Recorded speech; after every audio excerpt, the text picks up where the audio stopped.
Halo Sobat Dunia Seribu Besar, semoga Sobat selalu diberi kesehatan, panjang umur, dan rizki yang melimpah, amin.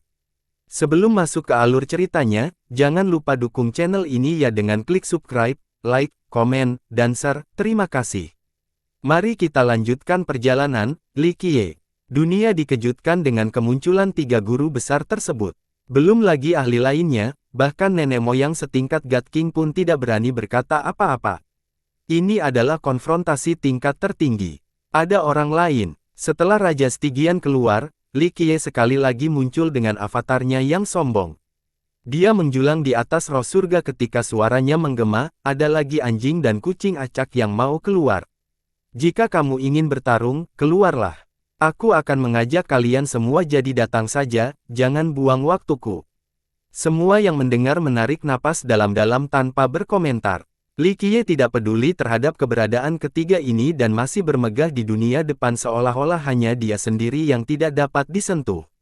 Kata, mendominasi, tidak cukup untuk menggambarkan sikapnya saat ini. Saya sendiri yang tidak kacau.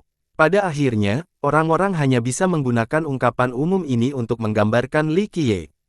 Dia mungkin satu-satunya yang berani mengambil tindakan tanpa ragu seperti ini terhadap lawannya. Bahkan Meng Zentian tidak akan berani melakukannya ketika dia masih hidup. Dia pasti memiliki cara lain yang tidak dapat dihentikan yang belum kita lihat. Seorang ahli yang pernah melihat Li Qiye beraksi sebelumnya berspekulasi dengan rasa takut. Di masa lalu, Li Qiye juga menyebut kelompok anjing dan kucing acak Zentian. Meski begitu, dia tetap setia pada kata-katanya dan membantai semuanya. Pada saat ini, dia melakukan hal yang sama terhadap Kaisar Penyerang.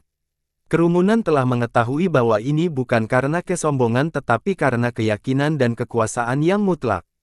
Ini berarti dia tidak menggunakan kekuatan penuhnya melawan kelompok Zentian dan masih memiliki trik lain. Pemikiran ini membuat takut banyak orang. Seorang leluhurnya, seberapa kuatkah Li Qiye? Apakah dia benar-benar mampu menantang segalanya? Yang lain berspekulasi, mungkin itulah masalahnya. Apa yang tidak bisa dia lakukan setelah menemukan 13 istana? Ledakan. Sebuah jawaban datang ke Li Qiye.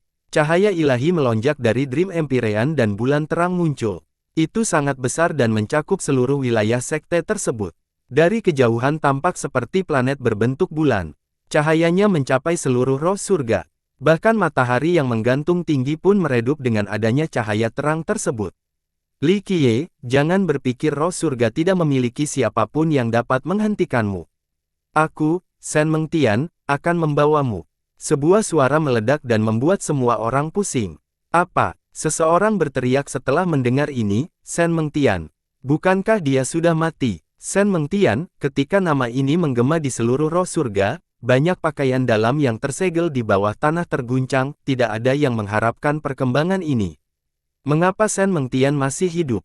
Beberapa pakaian dalam tidak dapat mempercayai telinga dan telinga mereka. Shen Mengtian adalah nenek moyang Dream Empyrean. Dia berasal dari spirit abis dan kemudian menciptakan sekte sendiri menggunakan namanya sendiri. Ada desas-desus bahwa dia telah mengembangkan refleksi ilahi hingga batasnya. Bahkan ada yang percaya bahwa ia memiliki pencapaian tertinggi dalam aspek ini dari semua roh menawan. Oleh karena itu, dia dapat memperoleh dan menghitung segalanya. Kaisar telah meminta dan memberikan kemampuannya untuk memecahkan beberapa misteri.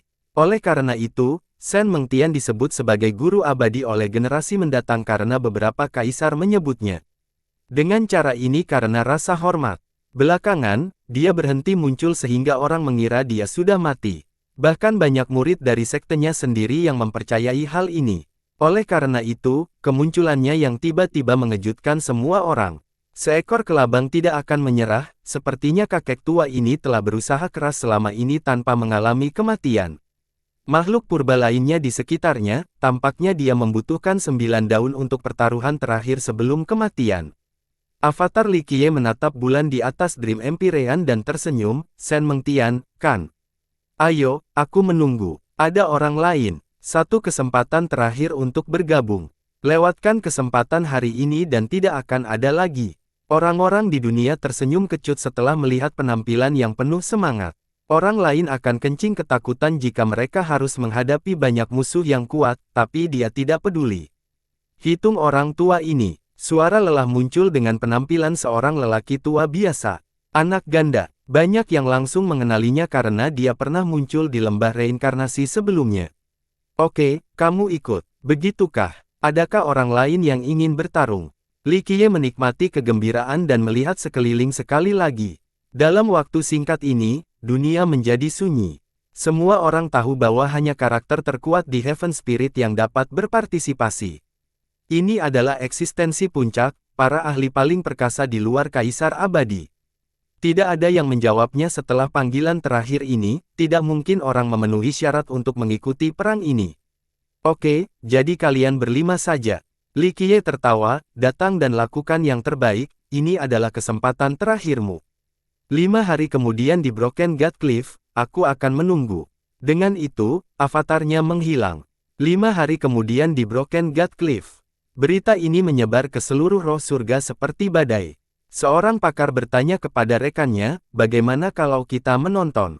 Apakah kamu tidak waras? Sekalipun Anda berdiri di luar tebing, sisa angin kencang saja akan langsung melingkari Anda.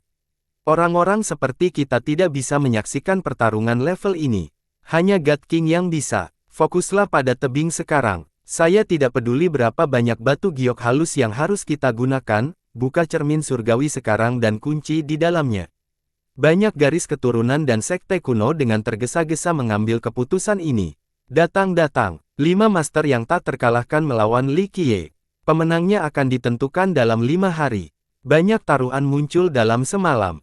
Melawan 5 orang sendirian, bisakah Li Qiye melakukannya? Mereka semua adalah kaisar penyerang. Saya rasa saat ini tidak ada orang yang bisa melakukan kelima hal tersebut secara bersamaan. Mereka yang menjunjung tinggi Li Qiye merasa khawatir. Dia pasti bisa. Lihat saja 13 istananya.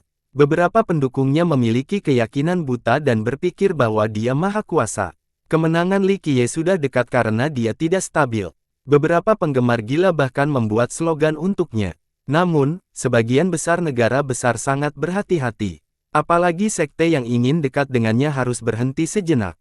Di mata mereka, jika Li Qiye kalah, maka akan menjadi bencana jika mereka memihaknya.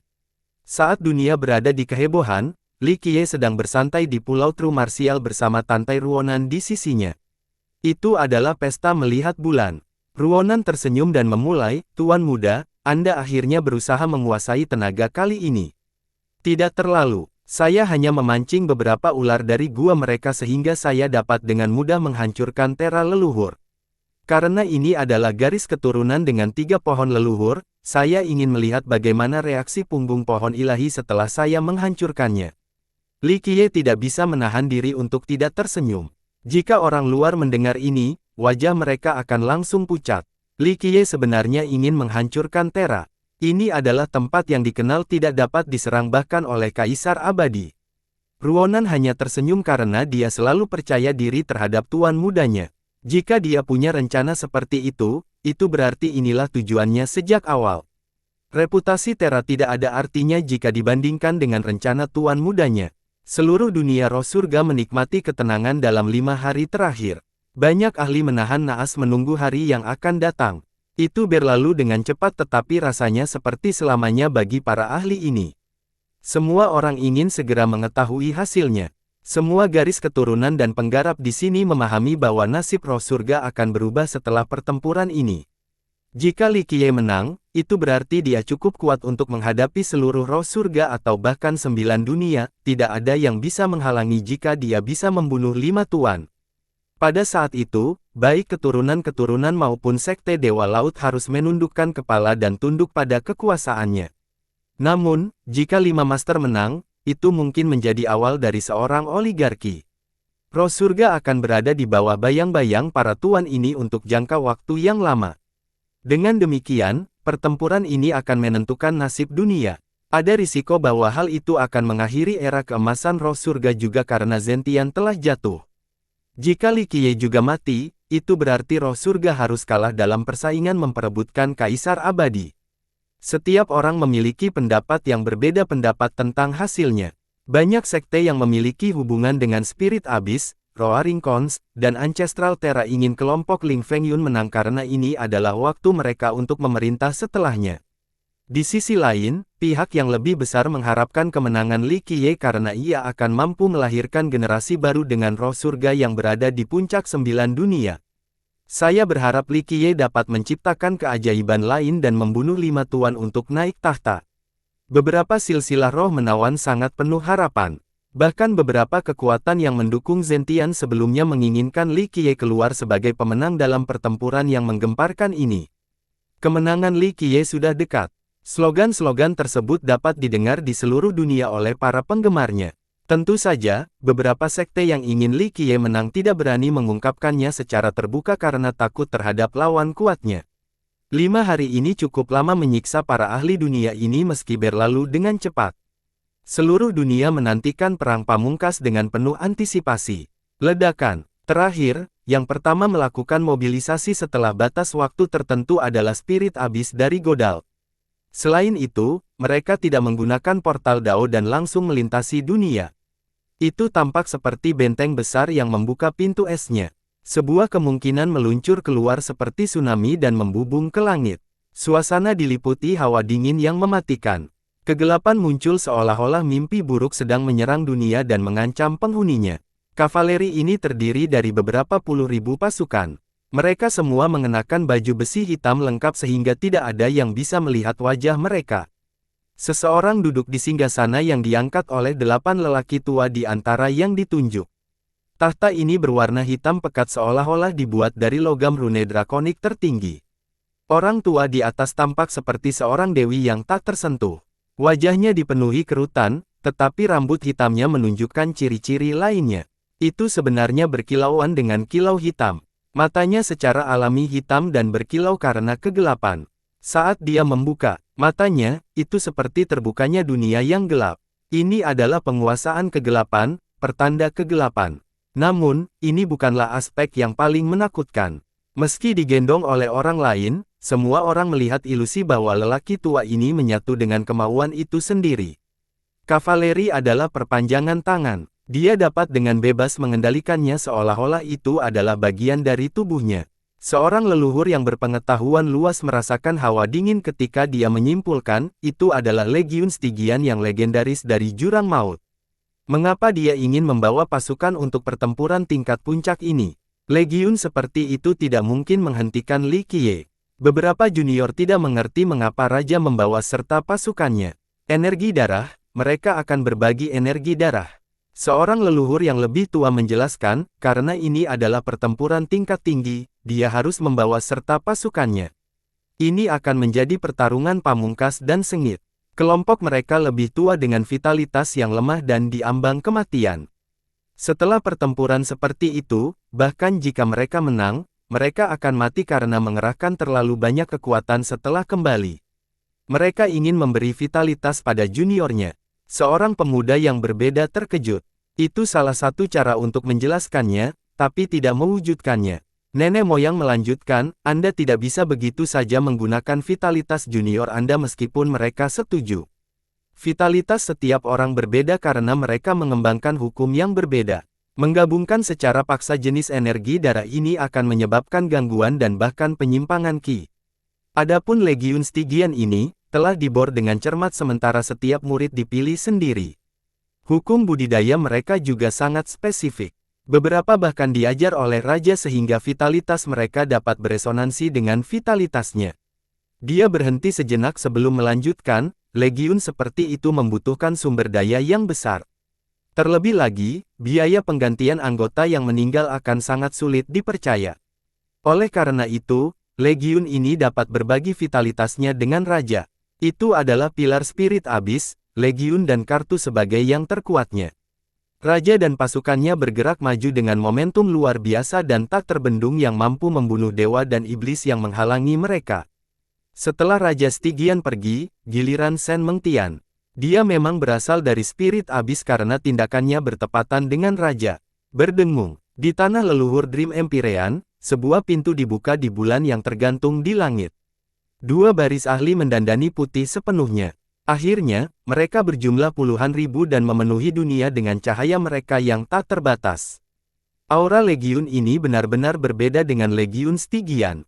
Mereka memancarkan cahaya suci seolah-olah mereka adalah utusan ras dewa. Ketika mereka muncul di langit, totem suci juga muncul. Totem-totem ini seakan memandikan roh surga dalam cahaya suci. Ras dewa sedang turun ke dunia. Selanjutnya, Shen Mengtian keluar dari bulan. Bagian yang menakjubkan adalah dia hanya tampak berusia sekitar 40 tahun, bukannya tua dan lemah. Auranya tidak menggemparkan. Sebaliknya, dia sengaja menyembunyikannya agar terlihat sangat terpelajar. Meski begitu, setiap tindakannya masih tampak sangat mendominasi seolah-olah dia adalah penguasa para dewa. Dia dilahirkan untuk tidak terjangkau. Bukankah orang-orang mengatakan bahwa Shen Mengtian berada di ambang kematian? Dia terlihat sangat muda saat ini, di tengah masa puncaknya. Banyak yang kaget melihat apa yang terjadi. Itu hanya dagingnya. Tokoh besar dari generasi sebelumnya menjawab, setelah Anda cukup kuat dan membuka pandangan surga Anda akan menemukan bahwa di bawah wadah ini terdapat keilahian dan vitalitas yang berbaring. Pada levelnya, mempertahankan penampilan luarnya tidaklah sulit. Tapi itu tidak bisa menyembunyikan wujud aslinya yang melemah. Sang junior mengerti setelah mendengar penjelasan ini. Bahkan jika dia telah membuka pemandangan surgawinya, dia tetap tidak akan bisa melihat apapun karena dia tidak cukup kuat. Berdengung, setiap ahli dalam legiun ini membuka refleksi ketuhanan mereka dan mengarahkannya ke sumber yang sama. Selanjutnya sinar cahaya ini langsung mencapai tebing Dewa Patah dan berubah menjadi portal Dao. Legiun dan Shen Mengtian segera menghilang dan muncul lagi di tebing pada detik berikutnya. Semua orang terpesona dengan pemandangan ini karena mereka belum pernah melihat mobilisasi sebesar ini sebelumnya. Itu Shen Mengtian untukmu. Nenek moyang tertinggi dari ras roh menawan harus mengakui, dia telah mengembangkan refleksi ilahi ini hingga batasnya sehingga dia dapat melakukan apapun yang dia mau. Banyak roh menawan iri menjadi melihat pemandangan ini. Mereka membawa pasukan mereka untuk menutupi kekurangan vitalitas mereka. Apakah Li Qiye mampu mengatasinya? Beberapa orang mulai khawatir. Di masa lalu, semua orang merasa bahwa keuntungan terbesar Li Qiye adalah kemudaan dan semangatnya karena ia bisa bertahan lebih lama dari keduanya. Dengan kata lain, meskipun dia tidak bisa membunuh mereka, dia bisa mempertahankan pertarungan sampai mereka mati sendiri. Sayangnya, banyak yang membawa mereka memecahkan masalah khusus ini. Raja Stygian dan Shen Mengtian telah tiba di tebing Dewa Patah. Semua orang sedang menunggu yang lain datang. Apakah Li Qiye ada di sini? Shen Mengtian membayangi dunia setelah tiba. Apa yang terburu-buru? Aku di sini sekarang. Suara malas Li Qiye terdengar. Ledakan. Bahkan sebelum dia muncul, 13 istana melonjak ke langit dan menjadi sangat besar untuk menekan seluruh dunia roh surga. Pada saat ini, setiap orang memiliki perasaan yang tidak masuk akal bahwa dunia mereka telah menjadi penjara sementara sipirnya adalah Li Qiye. Setiap istana raksasa bertindak sebagai benteng mereka sendiri pada saat ini dengan kilauan keemasan. Sosok-sosok muncul di dalam saat untaian cahaya ini dijalin menjadi satu. Mereka tampak seperti dewa. Ledakan. Li Qiye akhirnya muncul mengendarai kereta perunggu perang Tetra. Mentah. Kilin besar menarik kereta itu dengan kecepatan luar biasa. Au! Seekor macan putih menjaga bagian belakang. Seekor naga sejati berputar di sisi kanan sambil mengeluarkan teriakannya diikuti dengan nyanyian burung phoenix yang perkasa. Burung itu berada di sebelah kiri untuk melindungi Grand Dao. Su Yonghuang secara pribadi bertindak sebagai pengemudi Li Qiye kali ini sambil memegang kendali. Meskipun dia adalah masternya, dia bersedia mengambil peran ini untuknya. Bang! Istana mulai berputar. Beberapa dewa di dalam bersujud di tanah lain sementara yang lain perlahan mengangkat kedua tangan ke langit. Satu jalan emas terbentang dari tangan mereka. Dalam sekejap mata, jalan tertinggi ini terbentang dari lautan hingga ke tebing Dewa Patah. Kereta itu menembus ruang angkasa saat melakukan perjalanan di jalur ini.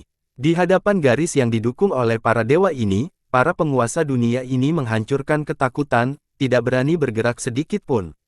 Pada saat ini, prestisenya membuat dunia mendapat tekanan yang sangat besar. Meskipun terlihat saja biasa-biasa saja dan kurangnya aura yang tak terkalahkan, 13 istananya telah mewakili segalanya. Dia adalah penguasa 9 dunia, tiran dari berbagai zaman, eksistensi di atas para dewa dan kaisar. Segudang Dao dan Yin dan yang harus bersujud di hadapannya. Adegan ini mengejutkan seluruh roh surga. Baik leluhur yang telah disegel selama jutaan tahun maupun monster yang tak tersentuh sama sekali tidak bisa berkata-kata. Di bawah gerakan yang begitu besar, orang-orang mau tidak mau merasakan rasa hormat seolah-olah mereka sedang menyapa kaisar abadi.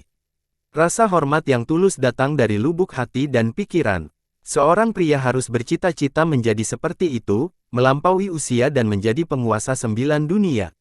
Banyak yang merasakan darah mereka mendidih karena kepahlawanan dan hanya ingin bergabung dengan Panji Li Qiye, siap berkontribusi untuk perjuangannya. Tidak heran kenapa dia begitu sombong dan memperlakukan orang lain dengan hina. Lihatlah istana-istana itu, pencapaian ini saja tidak ada ikatannya dalam sejarah.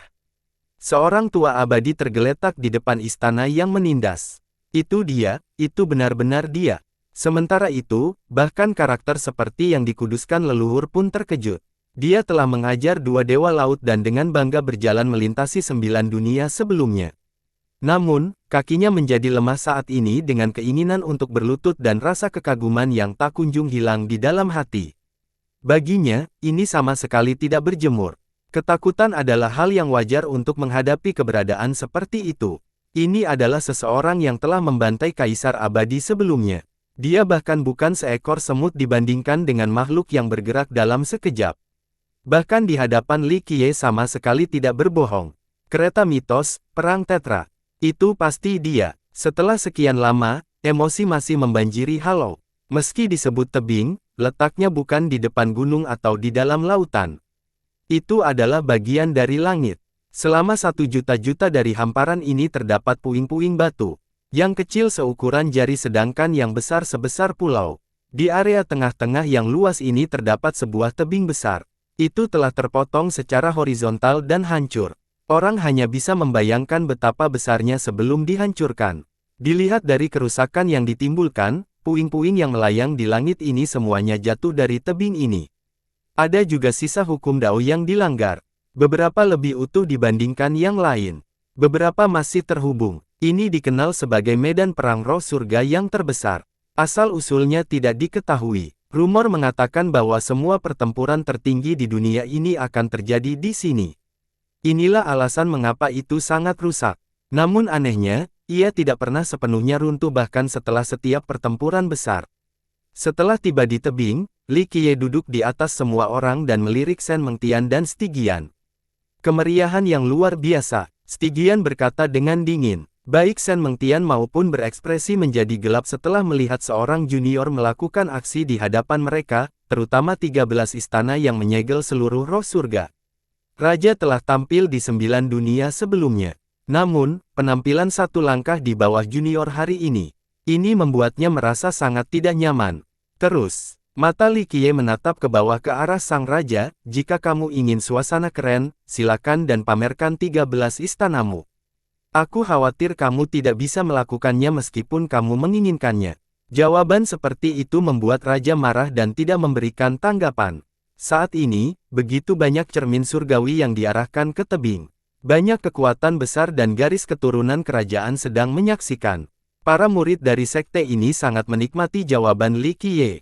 Keberadaan yang tak terpecahkan ini selalu buruk tetapi sekarang, mereka telah dirusak oleh seorang junior. Bagaimana mungkin yang lebih muda tidak merasa senang dengan hal itu? Suara membaik. Tera leluhur di Laut Giok kini dipenuhi cahaya. Sebuah cabang terbentang tanpa batas dari sana. Ada sehelai daun yang tumbuh di dahan ini dengan ukuran yang tak terduga, seolah-olah itu adalah sebuah kotak besar dengan legiun di atasnya. Legiun ini juga berjumlah 10.000.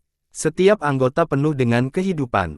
Itu memberi kesan bahwa mereka sendiri adalah pepohonan dan alun-alunnya adalah hutan yang luas. Udara segar mengalir kemana-mana dengan kekuatan hidup yang agung, memungkinkan orang lain dipenuhi vitalitas.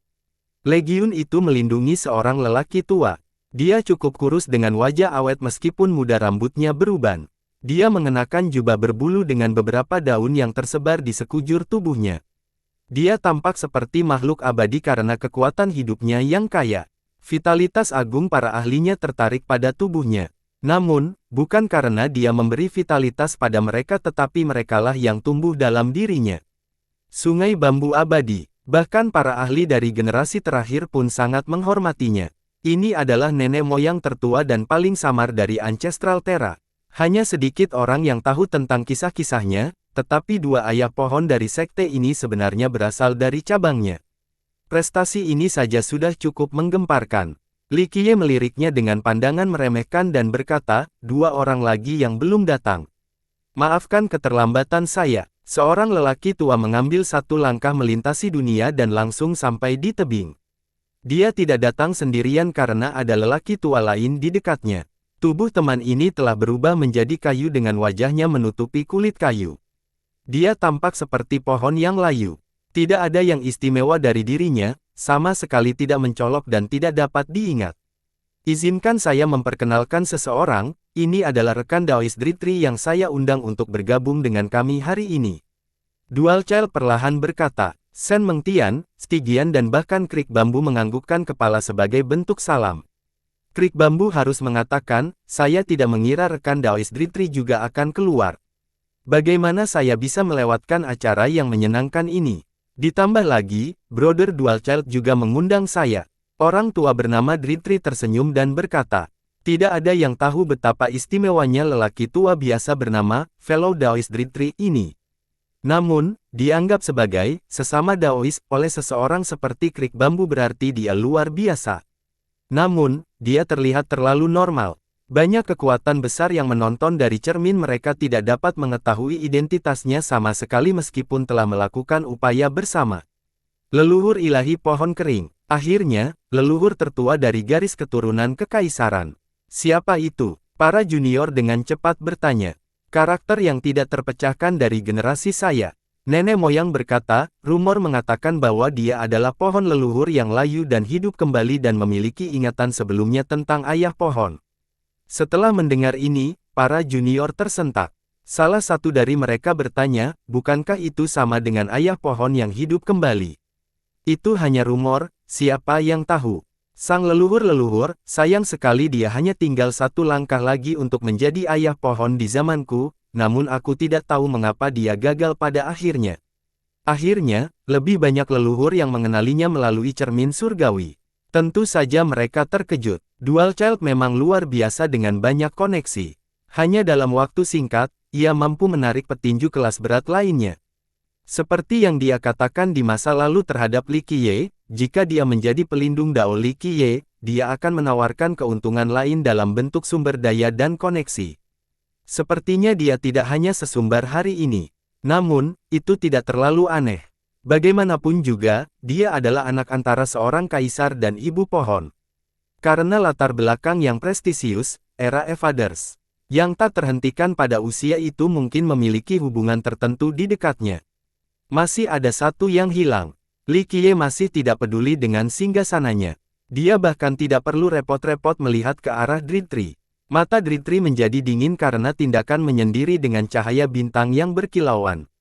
Mereka mencapai seluruh dunia. Namun, dia dengan cepat menyatukan mereka dan mengambil sikap tenang setelahnya. Ledakan. Setelah Li Qiye selesai berbicara, gelombang mengalir ke 9 langit. Sebuah kapal raksasa memasuki lautan luas dan memicu tsunami besar. Ini adalah Keong Mengaum. Ia melakukan perjalanan melalui laut seperti benua besar yang terapung. Satu orang melangkah ke geladak. Itu adalah Ling Fengyun. Setiap langkahnya adalah seluruh dunia atau lautan. Langkahnya begitu santai seperti berjalan-jalan.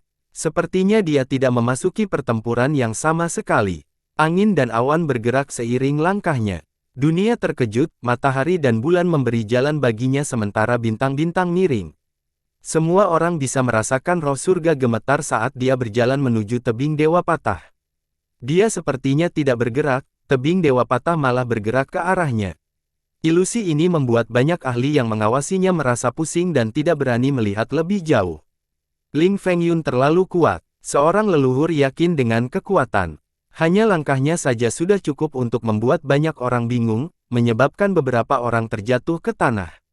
Jadi dia benar-benar mengambil tindakan, bukankah dia bisa langsung membantai semua orang? Roaring Cons mengikuti tepat di belakangnya.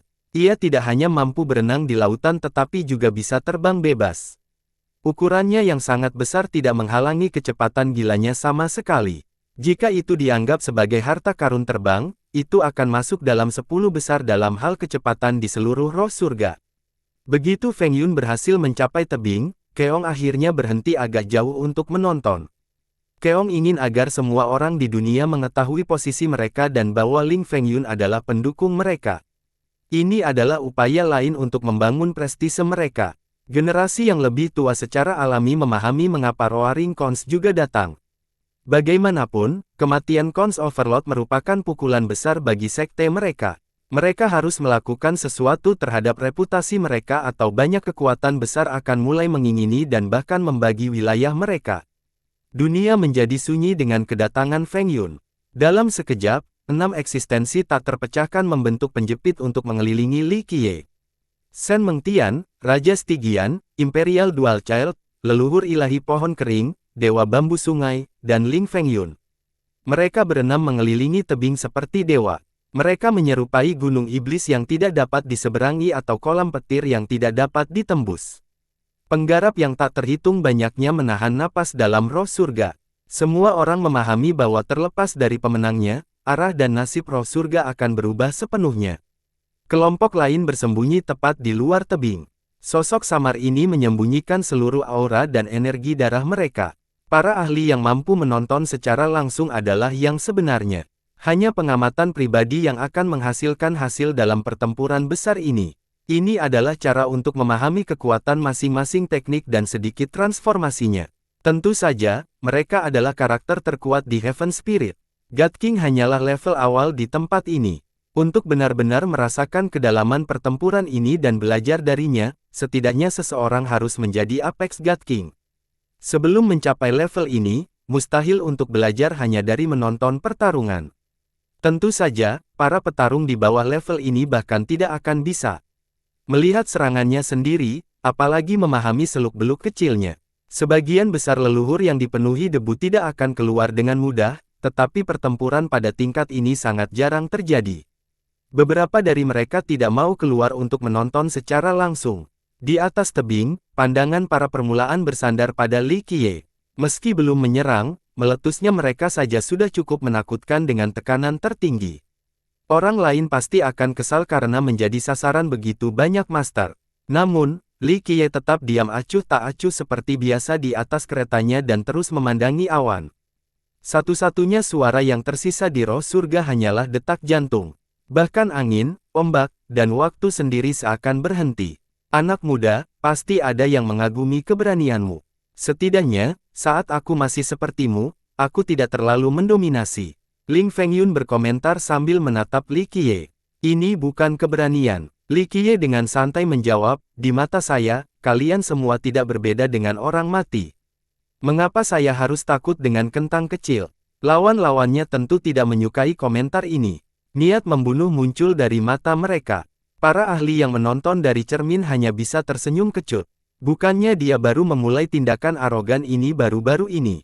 Mereka yang mengenalnya memahami bahwa ini adalah gayanya terlepas dari siapa yang dia hadapi. Ling Feng Yun malah tertawa menanggapinya menjadi tanpa marah, mengesankan, generasi masa depan akan melampaui kita. Anda tidak dapat disalahkan karena begitu sombong karena pencapaian Anda meskipun usia Anda sudah tua. Sayangnya, Anda hanya kehilangan sedikit kemahiran dan kebahagiaan. Orang bijak akan memilih dengan cara yang berbeda. Li Qiye tertawa kecil sebagai jawaban, saya sebenarnya ingin mendengar pilihan seperti apa yang akan diambil oleh orang bijak. Feng Yun memandangnya dan menjawab, sepanjang sejarah, Anda mungkin satu-satunya yang telah membangun 13 istana.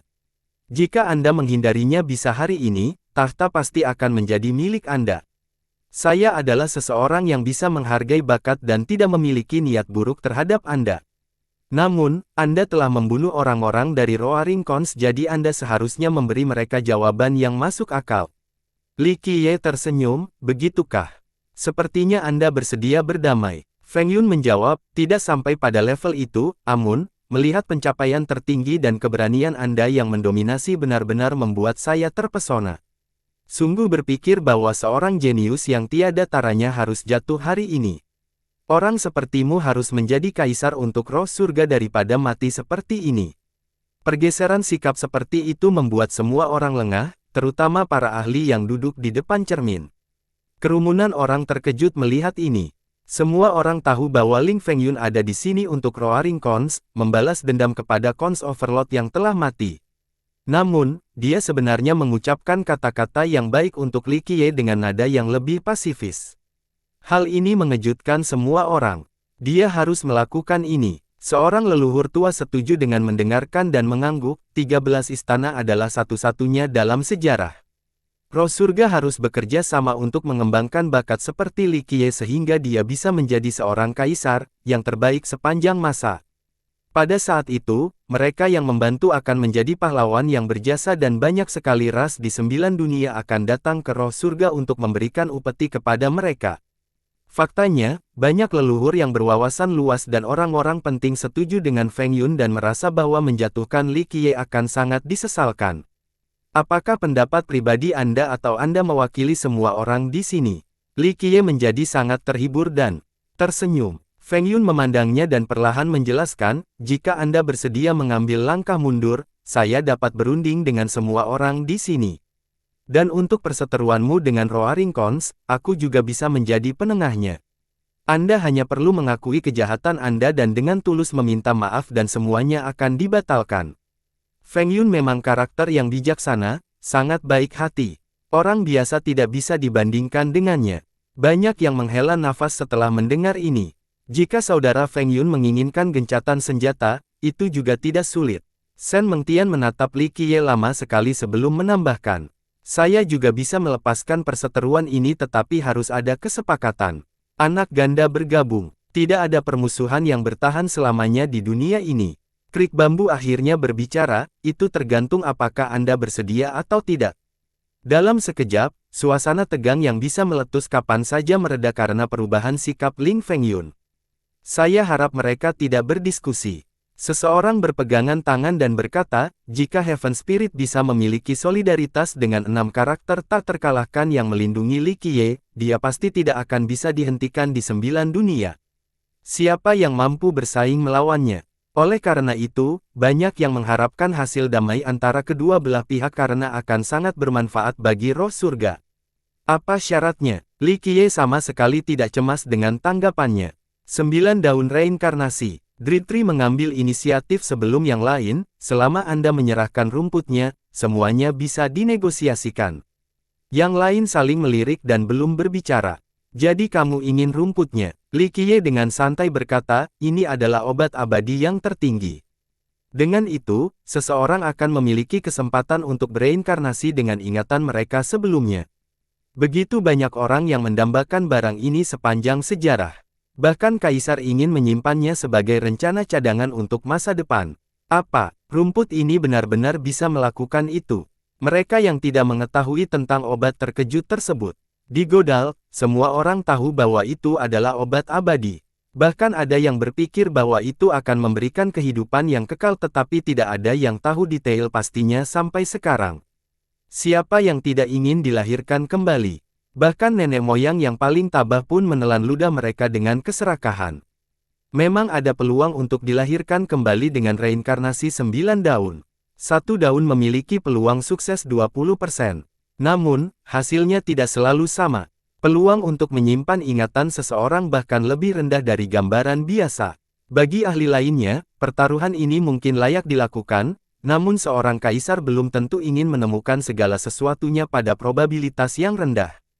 Faktanya, Shen Mengtian dan Raja Stygian menelan ludah setelah mendengar ini dan jelas mencurigakan. Ini sama sekali tidak aneh. Semuanya di luar Ling Fengyun memiliki umur yang berbaring. Terlebih lagi, mereka telah memperpanjangnya berkali-kali di masa lalu sehingga hal tersebut tidak lagi menjadi pilihan. Mereka punya dua pilihan saat ini. Entah menunggu kematian atau mengambil kesempatan memakan rumput. Di mata mereka, tidak ada yang lebih menarik daripada kelahiran kembali. Meski peluangnya hanya 20%, mereka tetap akan mengambilnya. Feng Yun, sebaliknya, adalah yang termuda dan penuh vitalitas. Oleh karena itu, dialah satu-satunya yang tidak membutuhkan 9 daun tersebut. Hanya ada satu, bagaimana kalian membaginya? Li Qiye tertawa kecil dan menatap kelompok itu. Kelompok ini mencapai konteks dalam waktu singkat. Tentu saja, pihak luar tidak mengetahui perjanjian mereka. Bukan urusanmu. Sen Mengtian berkata, serahkan saja rumputnya dan semuanya bisa dinegosiasikan. Kami bahkan mungkin tidak menyakitimu sama sekali. Penonton yang menggunakan cermin menjadi cemas. Beberapa orang mulai melihat fajar, peluang untuk mengakhiri badai ini. Lalu harus ada syarat lain. Li Qiye tidak terkejut sama sekali. Kelompok itu saling melirik dan Feng Yun memulai, "Tuan-tuan, jika Anda tidak setuju, saya dapat bertindak sebagai mediator." Selama Li Qiye menyerahkan rumputnya, semua orang tidak perlu membawanya. Dia hanya perlu memberikan sedikit perbaikan saja. Itulah Ling Feng Yun untukmu, layak atas disukainya sebagai pahlawan. Dia jauh lebih baik hati dibandingkan dengan orang lain dan sangat menyukai bakat. Beberapa karakter yang lebih tua langsung memujinya. Penonton yang cerdas dapat melihat bahwa meskipun 5 orang lainnya mengaku berada di sini untuk membalas dendam, tujuan sebenarnya kemungkinan besar mereka adalah 9 orang yang pergi. Berbeda dengan yang lain, Ling Feng Yun tidak membutuhkan 9 daun pada usianya. Sebagian besar, dia ada di sini untuk melunasi hutang hidupnya kepada Roaring Khons. Dalam waktu singkat, pesta menjadi sunyi. Kedamaian memang mungkin bagi mereka karena tujuan akhir mereka adalah 9 daun. Mendapatkan keadilan bagi juniornya terjadi setelahnya. Tentu saja, mereka juga akan dengan senang hati memberi pelajaran pada Li Qiye. Namun, perubahan sikap Feng Yun sebagai mediator memaksa mereka untuk memberi muka. Mereka mungkin lebih kuat dari dia tapi dia terlalu muda dan kuat. Jadi, sensitivitas adalah tindakan yang tepat. Sayangnya, mereka sulit menerima jika hukumannya hanya ringan. Lagi pula, membiarkan Li Qiye pergi dengan mudah akan merusak prestise mereka dan juga posisi sekte mereka. Akhirnya, mereka berlima mencapai pemahaman diam-diam setelah saling melirik sebentar. Kita tidak perlu melanjutkan masalah ini lebih jauh. Pada akhirnya, Stygian berkata, di luar 9 daun, Li Qiye perlu menyerahkan metode untuk memasak 13 istana. Dengan itu, semua tabrakan di masa lalu akan terhapuskan. Saya tidak keberatan dengan ini. Sen Mengtian tersenyum. Saya juga bisa menerima ini. Sungai Bambu mengangguk. Dual Child dan Dritri juga setuju. Tujuan mereka, pada awalnya, adalah dedaunan karena mereka tidak mempunyai rasa permusuhan terhadap Li Qiye. Mengapa mereka mengatakan tidak untuk mendapatkan 13 istana? Semua orang menahan napas di depan cermin dan merasa ini tidak mungkin. 13 istana adalah pencapaian yang unik. Li Qiye telah menyampaikan semua akal sehat untuk menjadi yang pertama dalam sejarah dengan 13 tahun. Bayangkan saja, ini adalah hukum manfaat yang mampu menciptakan 13 istana. Mungkinkah berharganya itu? Itu bahkan berada di atas hukum fisik abadi. Mungkin semua hukum di dunia ini tidak seberharga hukum ini. Tidak seorang pun akan menyerah pada metode seperti itu karena nilai yang tidak diukur. Li Qiye pasti tidak akan setuju. Para ahli yang telah melihatnya beberapa kali sebelumnya berkemah, orang galak seperti dia tidak akan pernah menyerah atau berkompromi, apalagi menyerahkan sesuatu yang begitu berharga. Roh surga tercapai sebelum kondisi ini. Mereka dengan sabar menunggu jawaban Li Qiye dan pilihan apa yang akan dia ambil. Li Qiye masih duduk di atas. Sesaat kemudian, dia tidak bisa menahan senyumnya, serahkan 9 daun dan metode untuk 13 istana.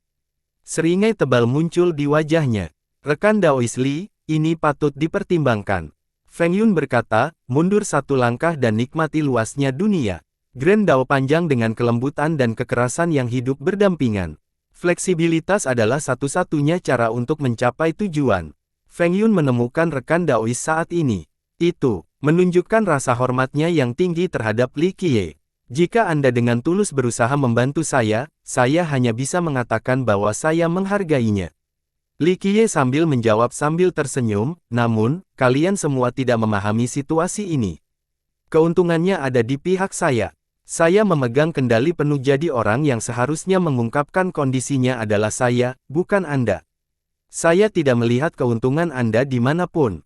Dritri mengucapkannya dengan dingin. Itu bukan salahmu. Li Qiye berkata dengan santai, lagi pula, pandanganmu terbatas pada pandangan sempit, bagaimana mungkin kamu bisa melihat luasnya dunia seperti katak di bawah sumur? Anda, kelompok itu langsung marah setelah dihina seperti itu. Meskipun mereka memiliki pengendalian diri yang tinggi, mereka tetap memiliki kebanggaan sebagai yang terkuat di 9 dunia. Siapa yang tidak memberi rasa hormat mereka? Ditambah lagi, keenamnya bersama-sama bisa membuat seluruh roh surga bergetar. Sekarang, seorang junior seperti Li Qiye memperlakukan mereka dengan hina seolah-olah mereka tidak berharga. Sulit bagi mereka untuk tetap tenang. Seperti kata pepatah, bahkan tanah liat Buddha pun terkadang menjadi marah.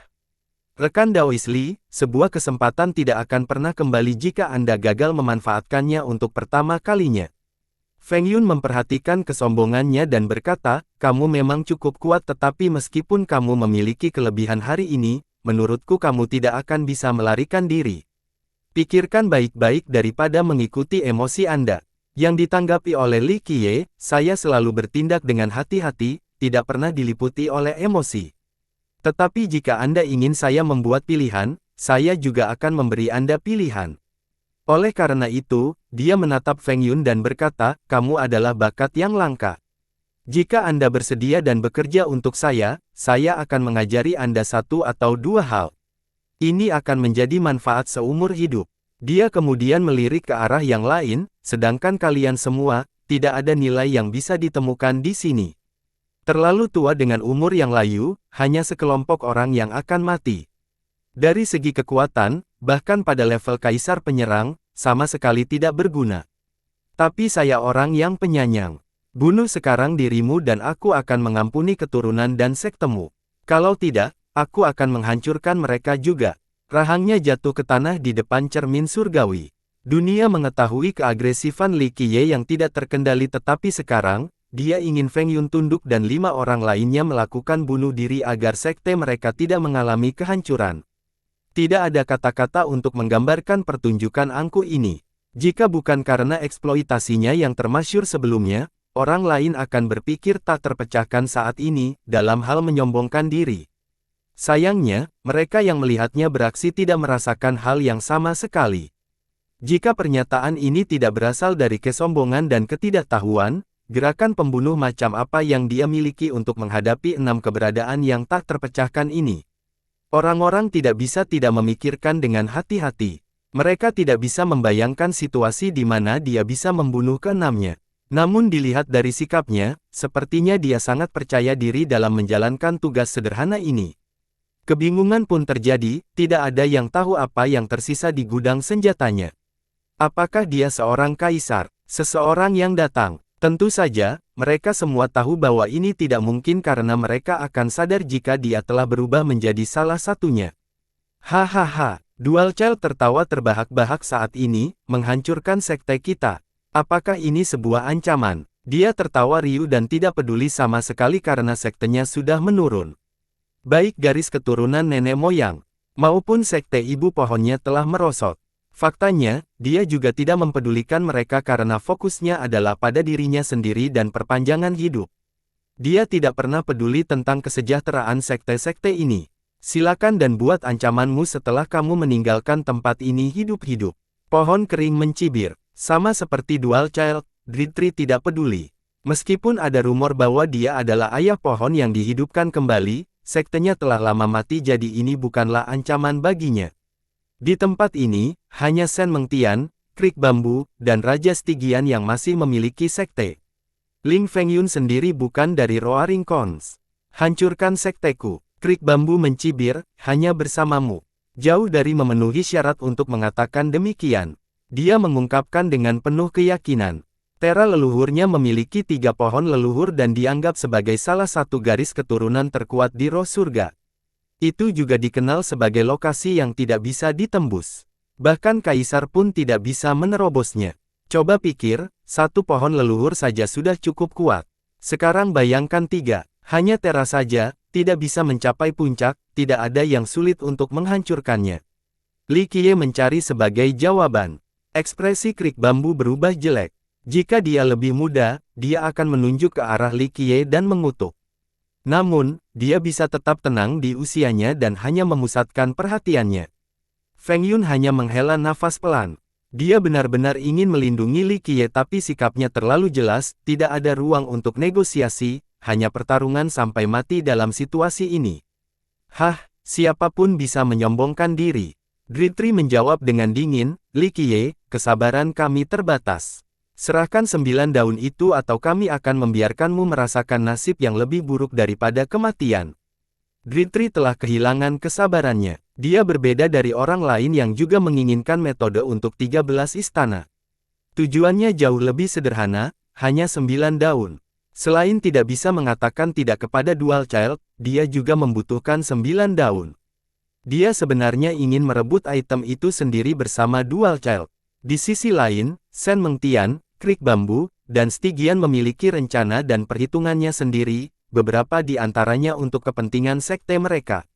Namun, Dritri dan Dual Child bisa dianggap tidak terkendali.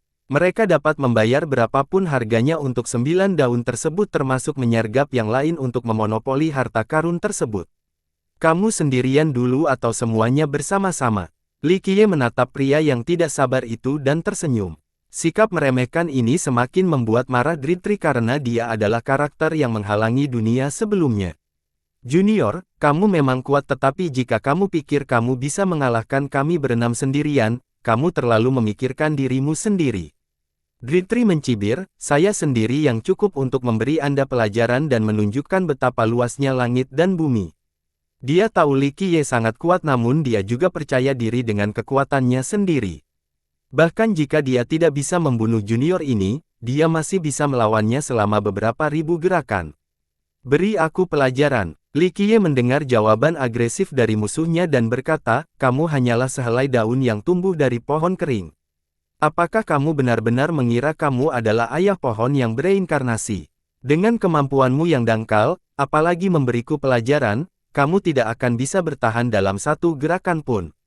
Satu gerakan. Dritri sedikit terkejut. Dia pikir dia salah mendengar pria itu. Ya, hanya satu gerakan untuk mengakhirimu. Li Qiye meringkuk dan mengulurkan satu jarinya. Dritri mendengarkan dengan jelas kali ini dan terpana melihat serangan jari yang masuk. Anggota kelompok lainnya juga terkejut. Bahkan karakter tak terpecahkan seperti mereka pun ternganga dan mengira mereka salah dengar. Namun, mereka mengerti bahwa ini bukanlah kesalahan karena Li Qiye memang telah mengangkat spesifikasinya. Itu memang satu gerakan, mustahil, baik bagi para ahli yang menyaksikan dari cermin mereka maupun para master yang benar-benar hadir di tebing setelah memastikan niat Li Qiye. Mereka hanya menolak untuk menerima bahwa dia akan menggunakan satu gerakan melawan Divine leluhur Dritri. Ini pasti hanya lamunan, mungkin itu mungkin bagi seorang kaisar, tapi yang pasti bukan junior seperti Li Qiye. Dritri mengira dia gila dan kembali, kamu yakin bisa membunuhku dengan satu gerakan? Ya, hanya satu yang akan membunuhmu. Li Qiye menjawab dengan tegas sambil tersenyum riang. Satu lagi konfirmasi membuat banyak orang tahu bahwa Li Qiye serius. Tak lama kemudian, dunia menjadi hampa dari suara. Bahkan lawan-lawannya tidak bisa berkata-kata karena mereka memiliki perasaan yang sama dengan penonton. Namun, Li Qiye tampak begitu yakin pada dirinya sendiri. Hahaha, Dritri sangat marah dan tertawa, satu gerakan untuk membunuhku. Hahaha, ini hal paling sombong yang pernah kudengar seumur hidup. Kamu pikir kamu siapa? Bunuh aku dengan satu gerakan. Dia menjadi gila karena marah dan tidak menginginkan apapun selain memperbesar musuh di hadapannya. Dia bisa menahan tindakan menghina Li Qiye sebelumnya karena dia harus mempertahankan gayanya sebagai seorang master, tidak perlu pilih-pilih terhadap junior atau itu akan merusak citranya. Tapi sekarang, amarahnya menjadi pembohong. Ingatlah bahwa dia dianggap sebagai kaisar penyerang, salah satu karakter terkuat di roh surga. Namun, seorang junior hanya mengaku bisa mengalahkannya hanya dalam satu gerakan. Dilakukan seperti semut oleh seorang junior, ini di luar toleransinya. Jadi, tertawa adalah satu-satunya respon yang dia dapatkan karena terlalu marah. Saya Li Qiye yang akan membunuhmu dalam satu gerakan. Saya harap Anda dapat mengingat nama saya sebelum kematian. Li Qiye tersenyum acuh tak acuh. Kata-kata ini keluar dengan mudah, tetapi tidak ada pernyataan lain yang lebih mendominasi dan mengejutkan. Dritri berhenti tertawa karena dia menyadari bahwa Li Qiye tidak sedang bercanda. Anggota kelompok lainnya juga diaduk. Bisakah Li Qiye benar-benar menjatuhkan Dritri hanya dalam satu gerakan?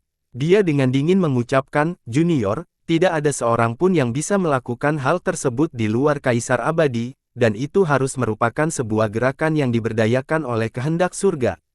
Itu mungkin bisa menjatuhkanku dalam satu gerakan. Bahkan serangan biasa mereka tidak bisa melakukan itu. Itu bukanlah pernyataan yang tidak masuk akal karena meskipun dia bukan kaisar penyerang yang sebenarnya, serangan biasa dari seorang kaisar seharusnya tidak akan mampu menjatuhkannya. Faktanya, orang-orang yang hadir bukanlah penyerang asli. Paling tidak, kekuatan dan kekuatan pribadi mereka tidak berada pada level ini.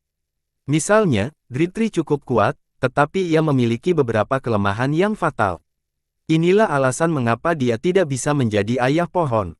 Sedangkan Stygian, jika dia menggunakan senjata nenek moyangnya, dia bisa bertarung melawan seorang kaisar selama 1 hingga 200 gerakan. Namun, kemampuannya sendiri tidak memungkinkan dia melakukan hal itu sama sekali. Ling Fengyun adalah yang paling kuat di sini. Budidayanya berada pada level God King legendaris. Sayangnya, Grand Dawn-nya tidak sempurna dan tidak lengkap, inilah kelemahannya.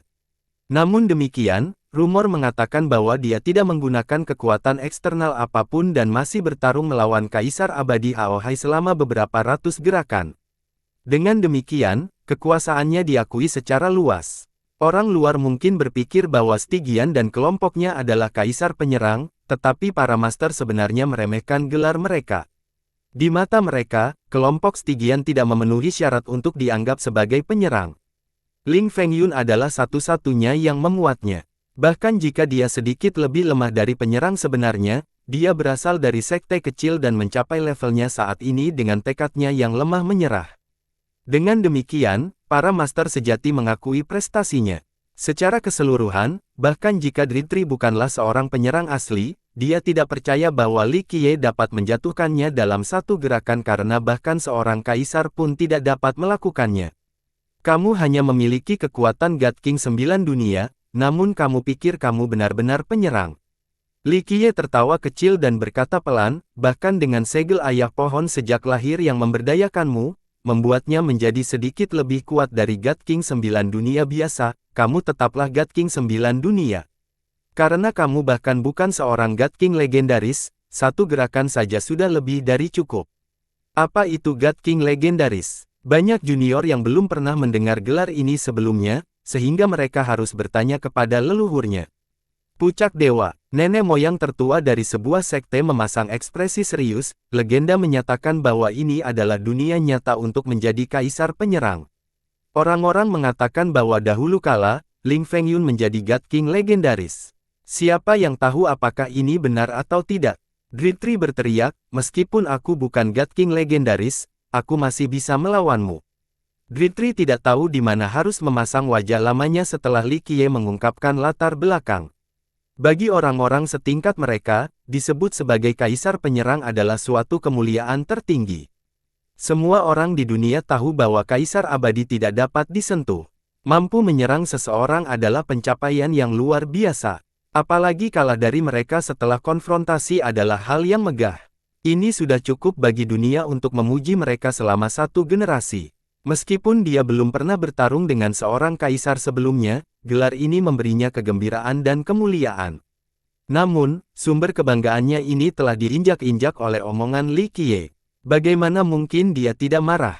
Ayo, satu gerakan. Li Qiye mengabaikan wajahnya dan tersenyum santai. Bagus. Saya ingin melihat bagaimana Anda akan membunuh saya dalam satu gerakan. Dritri tertawa gila-gilaan. Namun, sebelum dia keluar untuk bertarung, Dual Child segera menariknya kembali. Bro, tunggu atau kamu akan jatuh ke dalam perangkap kecilnya. Kamu terlalu memikirkan dirimu sendiri. Aku tidak perlu menggunakan jebakan untuk menghadapi kelompokmu. Li Qiye membalas sambil tersenyum. Dual Child masih tetap tenang dan menatap Li Qiye. Li Qiye, apakah kamu berani bertaruh? Bagaimana jika kamu tidak bisa membunuh Brother Dritri? Dritri segera sadar kembali setelah dihentikan oleh Dual Child. Dia mencibir dan berkata, itu benar. Junior, apa yang akan kamu lakukan? Sepertinya kamu ingin menjadi rumit. Li Qiye tersenyum, apakah kamu tidak menginginkan 9 daun itu? Baiklah, jika aku tidak bisa membunuhmu dalam satu gerakan, daunnya akan menjadi milikmu. Dritri dengan tekanan keras, sekarang. Lawan Li Qiye tidak dapat mempercayainya. Mereka tidak berpikir dia bisa membunuh Dritri sama sekali jadi mereka tidak punya masalah, biarkan saja. Ditambah lagi, ini adalah kesempatan bagi mereka untuk menggunakan Dritri untuk melihat gerakan membunuh Li Qiye yang sesungguhnya. Saya akan melakukan apa yang saya katakan. Li Qiye mendengus, jangan khawatir. Jika aku tidak bisa membunuhmu, bukan hanya satu daun tapi semuanya akan menjadi milikmu. Semua orang sedikit bergerak, termasuk Dual Child karena dia juga ada di sini untuk mencari dedaunan. Dia bahkan ingin berpartisipasi dalam taruhan ini, tetapi karena Dritri berada di urutan pertama, dia tidak dalam posisi untuk bersaing dengannya. Oke, kamu mengutarakan. Dritri tiba-tiba menjadi bersemangat. Dalam pikirannya, dia bisa mendapatkan rumput itu dengan kegagalan Li Qiye, ini sangat berharga. Pada akhirnya, ini didasarkan pada keyakinannya bahwa Li Qiye tidak akan mampu membunuh dalam satu gerakan. Li Qiye tersenyum dan berkata, jangan khawatir, bagaimana saya bisa mengingkari di depan banyak orang? Jika aku tidak bisa membunuhmu, daunnya akan menjadi milikmu. Keyakinan seperti itu membuat orang lain menatap mereka. Ini mempunyai arti yang sangat penting dan Li Qiye tidak bisa menolaknya karena itu akan menjadi noda dalam hidupnya. Ini berarti dia benar-benar percaya diri untuk melaksanakan tugas luar biasa yaitu membunuh Dritri dalam satu pukulan. Hal ini membuat yang lain merasa tidak nyaman karena itu berarti mereka tidak bisa menandingi Li Qiye. Hanya dalam waktu singkat, kepercayaan diri kelompok tersebut merosot. Oke, aku akan merasakan apa yang bisa kamu lakukan. Dritri tertawa terbahak-bahak dan melangkah keluar. Di matanya, dia sama sekali tidak percaya pada omongan kosong ini, bahkan jika seseorang memukulinya sampai mati. Seorang kaisar bisa melakukan hal itu, tapi Li Qiye bukanlah kaisar. Saudara Dritri, kamu bisa melakukannya. Aku menunggu kemenanganmu. Dual Child langsung menyembunyikannya. Dalam pikirannya, Dritri 100 kali lebih baik mendapatkan daunnya dibandingkan dengan orang lain di sini. Bagaimanapun, mereka memiliki persahabatan yang mendalam, jadi dia juga bisa mendapatkan keuntungan dari hal ini. Ledakan. Dritri melepaskan energinya. Meski berada di ambang kematian, seseorang di levelnya masih ketakutan meski hanya dengan satu tetes darah sepanjang umur yang tersisa. Satu tetesnya cukup untuk menyamai energi penuh banyak tenaga. Saat leluhur memancarkan darah panjang umurnya, badai mengerikan melanda dunia. Tampak memancarkan cahaya yang mengerikan. Dalam sepersekian detik ini, pupil matanya berubah menjadi mata badai. Tatapannya bisa menghancurkan segala sesuatu di dunia, kekuatan bintang yang tak terhitung jumlahnya meledak. Pada saat yang sama, hukum Dao yang tak terhitung jumlahnya muncul dari tubuhnya. Masing-masing menyerupai urat nadi surgawi. Mereka melonjak ke langit seolah ingin menghancurkan cakrawala. Bahkan bintang pun tampak kecil di hadapan mereka. Dia bukan lagi orang tua biasa karena aura umumnya telah padam. Dia tampak seperti dewa yang berdiri dengan bangga di langit dengan kekuatan untuk menjamin alam semesta. Satu gerakan darinya dapat menghancurkan bintang-bintang, menyiarkan yin dan yang, dan memutus siklus samsara. Ini adalah dirinya yang sebenarnya, penampilan yang sesuai dengan kata, leluhur ilahi. Penampilan dan auranya yang biasa tadi hanyalah penyamaran. Inilah kekuasaan yang sebenarnya. Bahkan mereka yang menonton dari cermin dapat merasakan nenek moyang mendominasi dunia. Bahkan master sejati yang menonton di perjanjian mengangguk setuju. Dritri bukan sekedar nama. Beberapa karakter yang tak terbantahkan mengakui hal ini. Klaimnya sebagai kaisar penyerang memang jangkauannya agak jauh karena dia belum mencapai level itu, tapi tidak ada yang bisa menyangkal bahwa dia cukup perkasa. Memperbaiki, memperbaiki, memperbaiki. Hukum daunnya terjalin bersama. Pada saat berikutnya, kekuatan hidup yang tak terbatas mengalir deras. Tebing dewa patah yang sepi dan tak bernyawa tiba-tiba direvitalisasi seolah musim semi telah kembali. Saat ini, sebatang pohon muncul di hadapannya. Rupanya terbuat dari perak sambil memberikan kesan kuno. Cabang-cabangnya berputar dan mengeluarkan atmosfer yang tak tersentuh. Seolah-olah pohon dewa ini memiliki kekuatan paling suci di dunia ini. Dritri menghilang saat ini. Tubuhnya berubah menjadi sosok yang tak terkalahkan layaknya ayah pohon. Itu memancarkan cahaya hijau yang tak terbatas. Dia tidak hanya bisa meminjam kekuatan dari ayah pohon, dia juga bisa menggunakan kekuatan dari nenek-nenek moyang para leluhur yang legendaris. Setiap orang dapat merasakan kehidupan yang keluar dari tubuhnya dimanapun mereka berada. Para ahli perjanjian dapat merasakan resonansi dengan bentuk Dritri khusus ini. Itu ayah pohon. Banyak konsumen merasakan dorongan untuk beribadah pada saat mereka berdoa.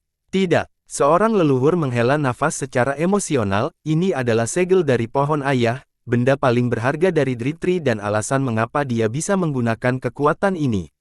Para master bertahan menahan napas karena tidak ada seorang pun yang bisa membunuh hanya dalam satu gerakan ketika dia diberdayakan seperti ini. Setidaknya, tidak ada seorang pun di surga roh. Dritri telah menunjukkan kondisi terkuatnya. Meskipun bukan merupakan cerminan dari ayah pohon dan kekurangan sumber daya dari sekte ayah pohon atau garis keturunan leluhur, ia dilahirkan dari pohon leluhur yang terbaring sehingga ia memiliki segel yang memberi bagian dari kekuatan ayah pohon. Meski memiliki kekuatan yang sangat kecil, itu masih cukup untuk mengamuk di seluruh dunia. Junior, giliranmu. Saya ingin melihat apa yang dapat Anda lakukan. Dritri berbicara dalam wujud ayah pohonnya. Kata-katanya menyerupai dia yang abadi. Pepohonan dan tumbuhan sebenarnya mulai tumbuh di tebing. Buah-buahan dan bunga juga mulai tumbuh. Kata-katanya saja yang mengubah tempat ini menjadi oasis. Ini adalah kekuatan menakjubkan dari seorang ayah pohon. Adegan ini membuat banyak ahli terkejut. Mereka akhirnya melihat potensi seorang ayah pohon pada saat ini. Siap-siap, hanya satu gerakan. Li Qiye masih tersenyum melawan wujud khusus ini. Suara membaik. 13 istana yang menekan roh surga memancarkan cahaya keemasan yang tak ada habisnya. Itu meresap ke setiap sudut dan sudut dunia.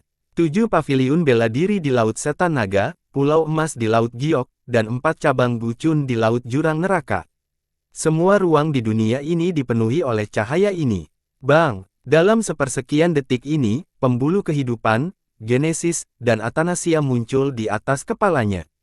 Semburan ledakan meledak. Wadah kehidupan mencurahkan energi darah yang cukup untuk memenuhi roh surga. Wadah asal sepertinya membuka dunia baru di dalam dengan menghancurkan roh surga terlebih dahulu. Terakhir, wadah Atanasia memancarkan kekuatan abadi yang melampaui waktu itu sendiri. Era legendaris yang misterius tiba-tiba hadir hingga saat ini dengan kekuatan yang abadi dan tidak pernah berubah. Inilah kekuatan sebenarnya Li Qiye. Dunia dikejutkan oleh kapal-kapal tersebut. Bahkan master sejati di sini pun menjadi konyol. Kekuatan 13 istana yang dipadukan dengan 3 kapal telah melampaui imajinasi mereka. Dentang, pedang Dao ada di tangan. Warnanya gelap gulata seolah itu adalah Dao itu sendiri. Itu bergetar tepat ketika Li Qiye menyerang dengan Resplendent Break. Ledakan, seluruh energi darahnya dan kekuatan dari 13 istana dan 3 kapal berkumpul di istirahat yang luar biasa ini. Mereka dengan gila-gilaan memberdayakan pedang Dao. Memperbaiki, satu tebasan keluar tanpa teknik atau variasi apapun. Itu juga tidak memiliki kekuatan Grand Dao dan hukum karena itu hanya bersifat sederhana. Sederhana dan langsung, tidak ada hal lain yang hadir. Namun, wajar jika perlawanan menjadi sia-sia. Di bawah satu tebasan ini, dewa dan semut dan bahkan dunia dan waktu itu sendiri akan terbelah menjadi 2. Satu potong, 2 bagian, itu.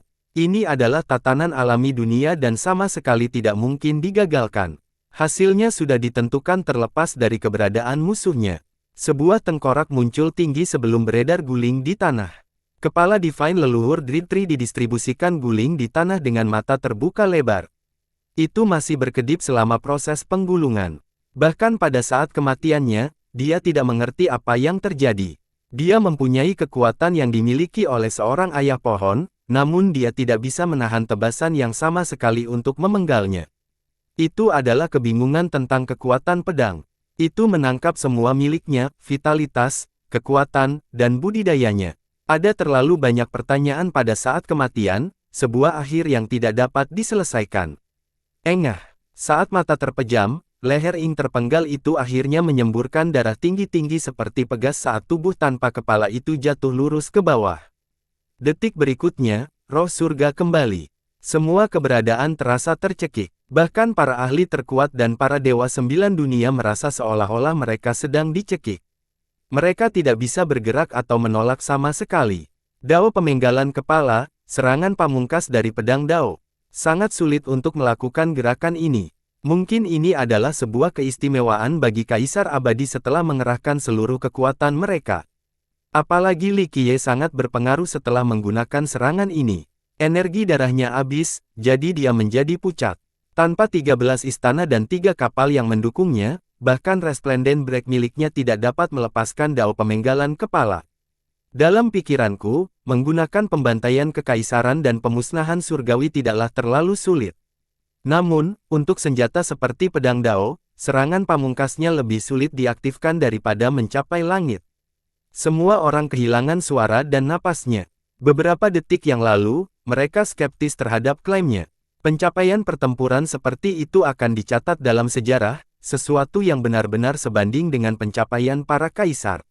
Itu tidak mungkin terjadi. Tapi sekarang, itulah kenyataannya. Li Qiye telah memenggal kepala Dritri hanya dengan satu gerakan dan menghalangi semua orang di dunia. Buk, buk, buk. Shen Mengtian, Krik Bambu, dan Dual Child semuanya mundur beberapa langkah dengan pemrograman. Faktanya, para master di luar tebing juga tersentak ke belakang. Karakter-karakter ini telah mengalami badai yang tak terhitung banyaknya. Mereka pernah bertemu dengan kaisar, dan beberapa bahkan pernah melatih kaisar sebelumnya. Tidak ada apapun dalam hidup ini yang dapat membuat mereka takut. Namun saat ini, mereka merasakan ketakutan. Itu nyata dan melekat dalam pikiran mereka. Setelah terkenal, mereka telah lama melupakan rasa takut dan berpikir bahwa mereka adalah penguasa nasib mereka sendiri selain kematian karena usia tua. Tapi hari ini, perasaan yang sudah lama terlupakan telah kembali karena Li Qiye. Oh, ibu, banyak ketakutan di depan cermin dan menjatuhkan diri terlebih dahulu ke tanah. Mereka pingsan total, dan beberapa hampir kencing di celana. Mereka yang ingin menentang Li Qiye bahkan lebih takut lagi.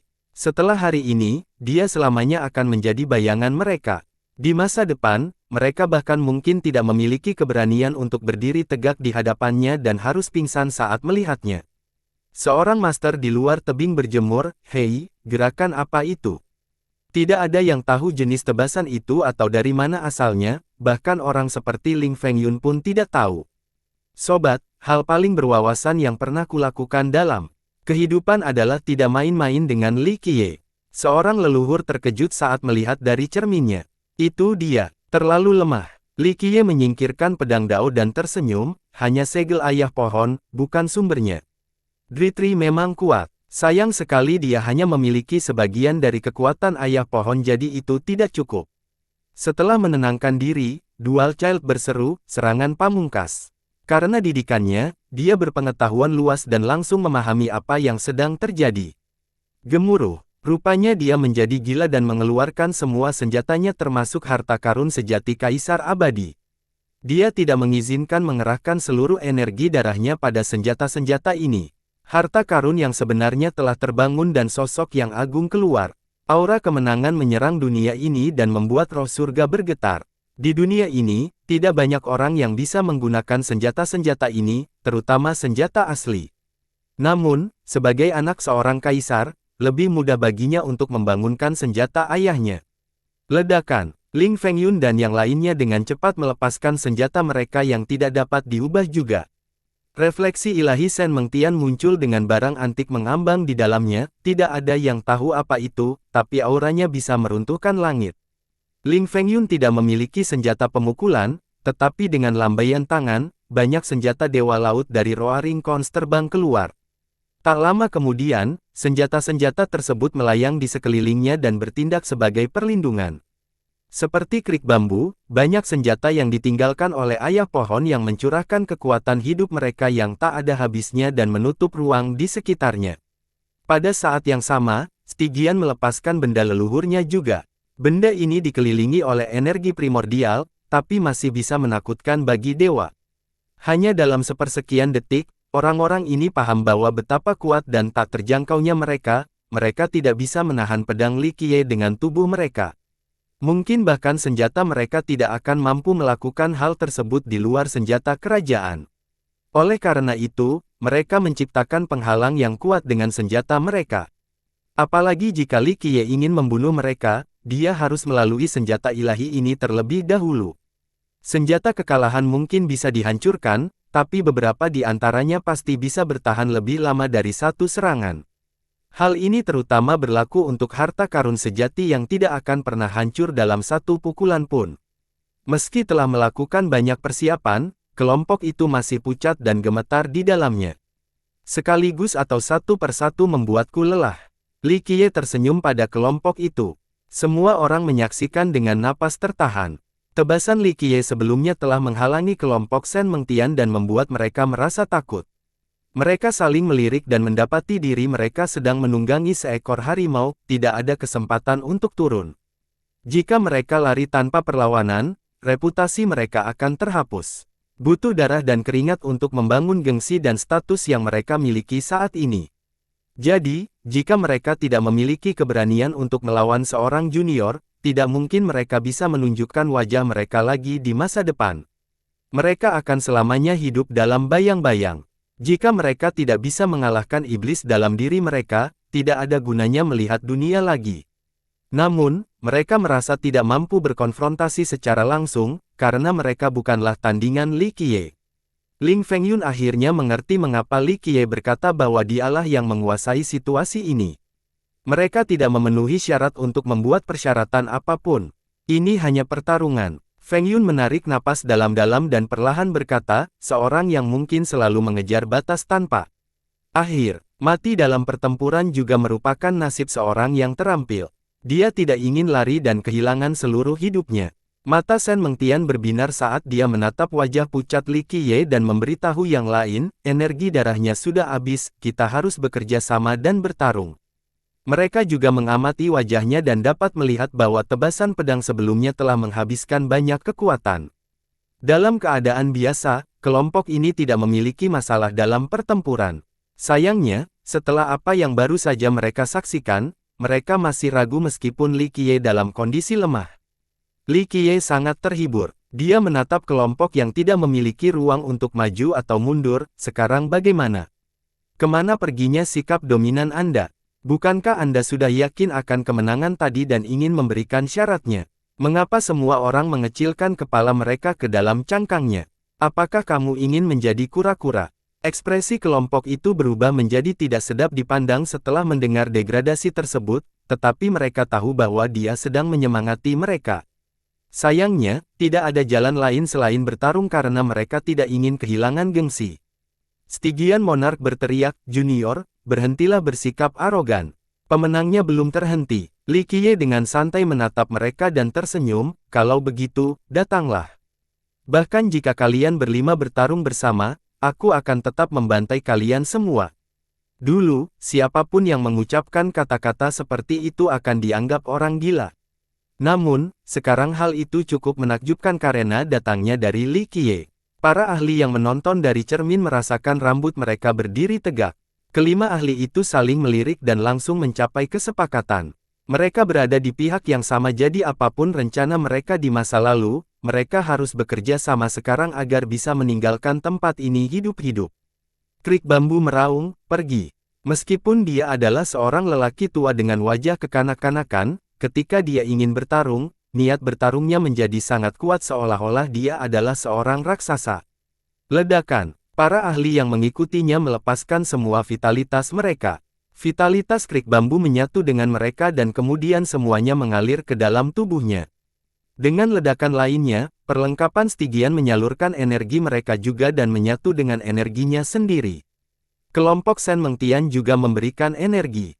Dalam waktu singkat, ketiganya mengeluarkan energi dari pasukan mereka dan tampak beberapa ribu tahun lebih muda. Mereka tampak bersemangat dan siap bertarung.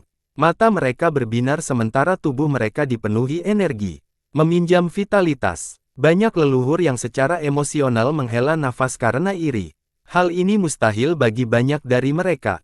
Melatih legiun ini terlalu mahal, tidak sembarang sekte bisa memiliki begitu banyak sumber daya untuk disia-siakan. Bagi mereka yang hampir mati, ini adalah satu-satunya cara bagi mereka untuk bertarung. Mereka hanya bisa memberi vitalitas pada juniornya karena roda kehidupannya telah mati. Bahkan jika mereka dapat menghidupkan kembali vitalitas dan umur panjang orang lain, itu tidak dapat mengisi kembali tubuh mereka sendiri. Hal-hal ini juga akan cepat lay. Hanya dalam tubuh energi muda darah akan berlipat ganda dan menjadi lebih kuat. Orang yang hampir mati tidak mempunyai hak istimewa ini. Ling Fengyun dan Dual Child tidak perlu meminjam darah dari siapapun. Fengyun masih muda dan bertenaga serta berada di tengah-tengah masa jayanya. Oleh karena itu, ketika dia melepaskan energinya sangat agung dan menyebabkan hampir kubah langit meledak. Dual Child berada pada posisi yang kurang menguntungkan dalam hal ini. Dia jompo dan diambang kematian, selain itu tidak memiliki junior untuk meminjam energi. Untungnya, dia mewarisi senjata ayahnya. Oleh karena itu, dia bisa mengeluarkan lebih banyak kekuatan dibandingkan orang lain sambil menghabiskan lebih sedikit energi. Gemuruh. Seluruh dunia roh surga kehilangan cahayanya. Senjata melonjak ke langit saat kelompok tersebut mengaktifkan hukum prestasi terkuat mereka untuk memberikan pukulan fatal. Bunuh dia. Mereka menerjangnya secara serempak. Gempa bumi melanda dunia. Bahkan para ahli yang berada jauh pun tercekik oleh kekuatan mengerikan mereka. Pikirkan saja, 5 master yang tak terkalahkan baru saja menggunakan hukum prestasi terkuat mereka pada saat yang bersamaan. Ini adalah serangan yang bisa menjatuhkan roh surga itu sendiri. Tidak buruk, Li Qiye dengan santai tersenyum menghadapi hal ini. Ledakan, diluncurkan. Dia menghilang dan 5 karakter tak terpecahkan tiba-tiba muncul dari tempatnya berada. Shen Mengtian, Ling Fengyun, Krik Bambu Immortal, Imperial Dual Child, dan Stygian Monarch, tiba-tiba ada salinan sempurna dari masing-masing dari mereka. Ledakan. 10 orang itu memulai pertempuran kecil mereka. Masing-masing dari mereka salinannya melawannya dengan serangan terkuat mereka. Ruang menjadi abu. Segera setelah itu, banyak batu besar di tebing ini hancur. Bahkan hukum di tebing ini sendiri pun tidak luput. Setiap menyebabkan pukulan bintang-bintang di langit melolong. Beberapa di antaranya bahkan terjatuh. Kekuatan pertukaran ini terlalu besar. Setelah pertarungan pertama, lawan kelima menatap lurus ke salinan mereka dan tidak berdaya. Parallel Space, sebuah teknik dari paralelism, salah satu dari 4 seni besar Space Scripture. Penonton kaget melihat kelimanya harus menghadapi diri mereka sendiri. Rupanya tidak ada cara yang baik untuk mengatasi hal ini. Shen Mengtian berteriak, ayo beralih. Dalam sepersekian detik, dia bertukar dengan Ling Fengyun. Ling Fengyun ditukar dengan Krik Bambu dan Krik Bambu ditukar dengan Dual Child. Namun, saat posisi mereka berubah, ruang di sekitar mereka juga ikut bergeser.